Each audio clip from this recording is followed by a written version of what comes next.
Vaheguru, Vaheguru, Tanwa. Sikhism is one of the youngest religions in the world. It was founded in the 16th century in Punjab, India by our first Guru, Guru Nanak Dev Ji, who preached a message of devotion and emphasized the message of remembering God at all times. The word Sikh means disciple, which means we are seen as the disciples of God who follow the teachings of the Guru Granth Sahib and our 10 Gurus. The word Guru means enlightener in the darkness. Our current Guru is the Guru Granth Sahib Ji, who is in the form of holy scriptures and often referred to as the Shabad Guru. In total, we have 11 Gurus, starting from Guru Nanak Dev Ji and ending at Guru Granth Sahib Ji. To me, Sikhism is pretty much a way of life. It's a commitment that one makes to live life based on the dictates of the Sikh Gurus. Sikh means one who is keen to continuously learn. A person who is committed to continuous learning and unlearning and relearning. It's all about making a commitment, to learning and being a keen learner. And one would ask now, learning about what? What does a Sikh learn about? Well, everything that there is to learn. It's all about learning to continuously become a better person. So betterment is the important focal agenda of truly being a Sikh. A very personal view about Sikhism to me is being committed to learning. The highest population of Sikhs can be found in Punjab, India. There are a total of 25.8 million Sikhs worldwide, and 75% of them live in Punjab, India. One of the key elements of Sikhism is the 5 Ks. The 5 Ks, wherein they call it as Panchakakars. The first is Kesh, which is uncut hair, which is protected by the turban, or we call it the star. For the women, they do tie turban, but for the men, we tie the star because it's our identity and to show that we are Sikh. Second, it's Kara, which is iron bangle. It's worn on the right hand. It shows that we should do right things all the time. The third K is Chera, which is the undergarment, can be worn by both men or women. Then Kanga, which is a small wooden comb which is kept under the turban or the star. And the last is Kirpan, which is a small sword we keep below our clothes, not to reveal it to anyone. These were gifted to us by our 10th Guru, Guru Gobind Singh Ji, when he established the Khalsa, a spiritual brotherhood and sisterhood devoted to purity and thought of action. The main teachings that we live by are Kirat Karni, which means honest living, Nam Japana, which means chanting the Lord's name, and Vandake Shakana, which means sharing whatever you have. We cherish and uphold our identities above our heads, which have been gifted to us by our Gurus. However, Sikhism today faces a wide range of misconceptions and profiling, especially in America. Events such as the 9/11 attacks and the recent 2016 presidential elections, which ultimately promoted. 9/11 was a tragedy that affected the entire world, not only America but the rest of the world.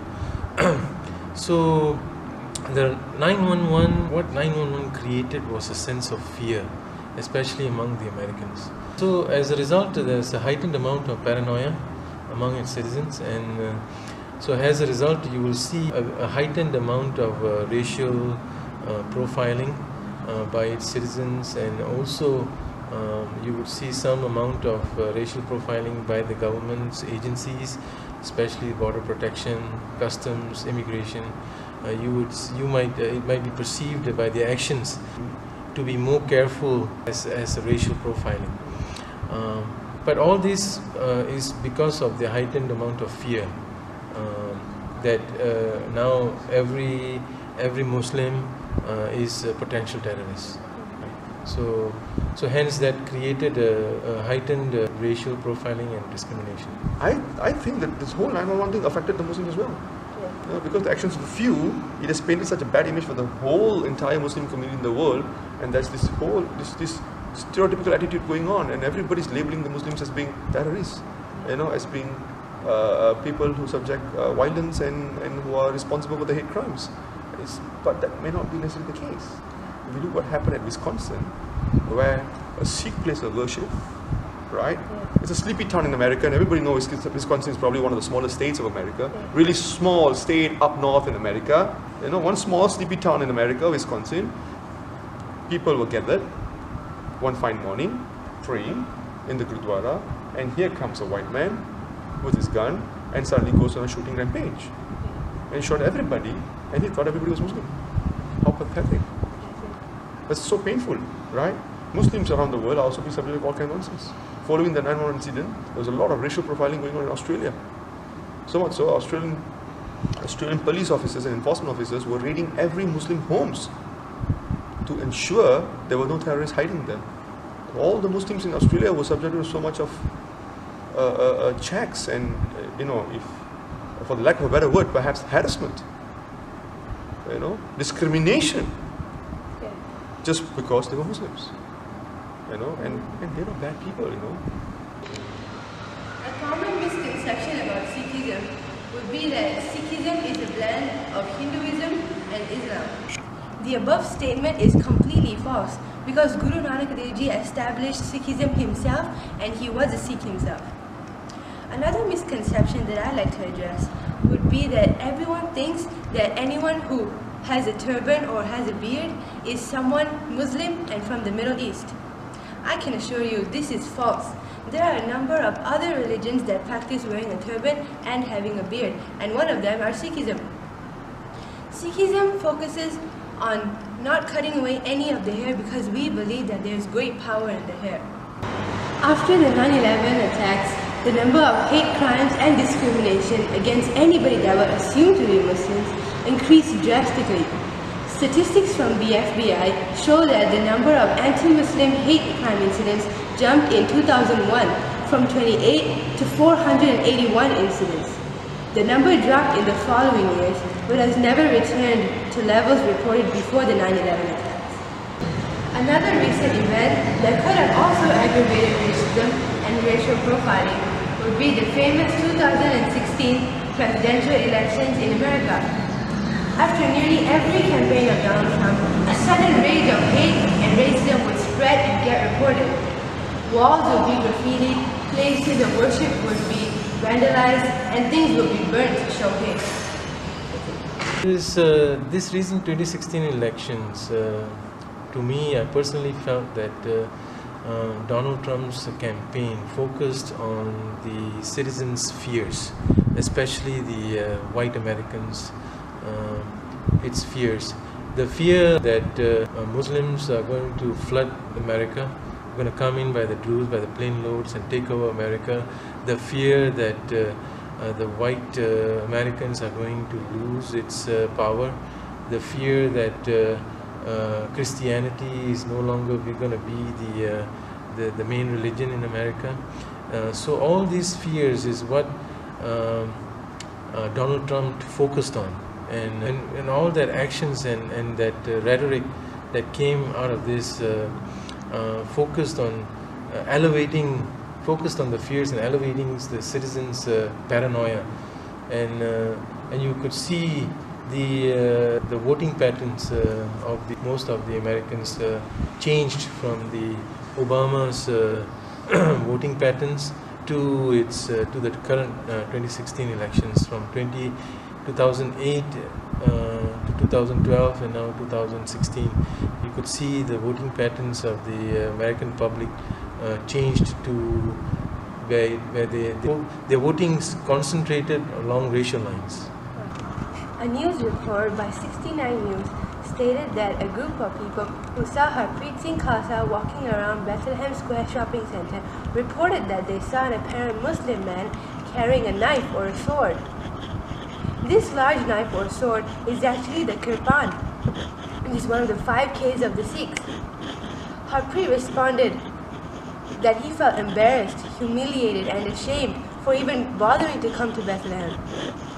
This shows one of the harmful consequences racial profiling and discrimination can do to the victim or even the religion itself. To have a collar in the first place is clearly pointing towards racism. Clearly racism, Harpreet Singh said. Fear-driven racism. I don't know if there's one word that defines what is racial discrimination. I think when you are treated differently in a bad kind of way, not in a good kind of way, that's already discrimination. You know, if you're lining up in a queue, but because you're different, you're told to go to a different queue. You're sitting for food and you're told to sit in one corner because you're different, you're not the same. You know, if you are, lining up something and say, sorry, you please go there, to me that's already discrimination. So to me, discrimination, in my own words, my own views, is being treated differently than the rest. It's already discrimination. It's already been profiled. You're already being scanned, being filtered to be different and being asked to do something different. To me, racial discrimination is basically treating person differently based on the person's race and religion, differently in a wrong way, not in the right way. So, for example, just because the person is of a certain race, that person is not allowed to enter a certain room or get a certain benefit that a different race is getting. Right? So that, to me, that is racial discrimination. So giving the benefits or treating a person differently based because of its race. One beautiful story that I'd like to share, which was covered by Valerie Kaur, and one that really shows the values and principles of Sikhism, would be how Rana Sodhi, whose brother fell victim to a hate crime in 2001, spoke to his brother's killer 15 years later. When talked to, Rok, Rana Sodhi's brother's killer, was passive and didn't really take full responsibility for his actions. I've always told the truth, and what happened is that events of 9/11 so broke me down as a man that I could not control what happened. I just want you and his brother, I think you said it was his brother? Yes. I want you, and especially his brother, to understand that I was a man that was married for 15 years at that time, devoted to supporting my family through hard work, just like Balbir. And I had 2 daughters, which I'm sure he is aware of. I would have never have done what happened of my own free will. What happened was a result of a mental breakdown over the events of that 9/11 that was it just broke me down as a man. And it ended up, I'm sorry to say that it cost his brother his life, but it also destroyed mine. However, when Rana Sodhi talked to him in a calm and soothing voice, Rok asked for forgiveness, and immediately Rana said he was forgiven. He went to Costco and he had a $74 cash in his pocket, and he donated to all his pocket money to all those victims. Okay. I remember that being mentioned at the trial. I want you to know one other thing. In addition to being sorry to you, especially to his wife and the whole family of yours, one day when I pass, I'm getting old now. I'm 50, almost 58, with a bad heart. One day when I go to heaven to be judged by God, I will ask to see your brother, and I will hug him, and I will ask him for forgiveness. We already forgave you. You know, in the beginning, and the media asked me when the jury find you a death penalty, and I told the media I don't want to take his life. This is not my Sikh religion teach me to taking somebody's life. This demonstrates exactly what Sikhism preaches about forgiveness and reconciliation. Rana Sodhi was able to do that even though his brother was murdered. Rana Sodhi has started a project with the aid of Valerie Kaur called the Revolutionary Love Project. which also aims to spread love, forgiveness and compassion to everyone and everywhere. Not only Sikhs face this racial discrimination and profiling, but a number of other races as well. After the 9/11 attacks, the number of hate crimes and discrimination rose tremendously towards not only Sikhs in the US, but also anyone who looked like they weren't American. I look at racial discrimination in the sense of biasness. Okay, every individual has a certain level of biasness in them, whether it's a conscious bias or whether it's unconscious bias. Those that are conscious biasness are those that you can you yourself know that you're doing it because of a certain preferential treatment that you want to give to a certain race through your actions. That's conscious biasness. Those that are more difficult to identify, for example, unconscious biasness, where that person individually doesn't know he is biased, but he is biased because of his upbringing in society and his environment that he was brought up in.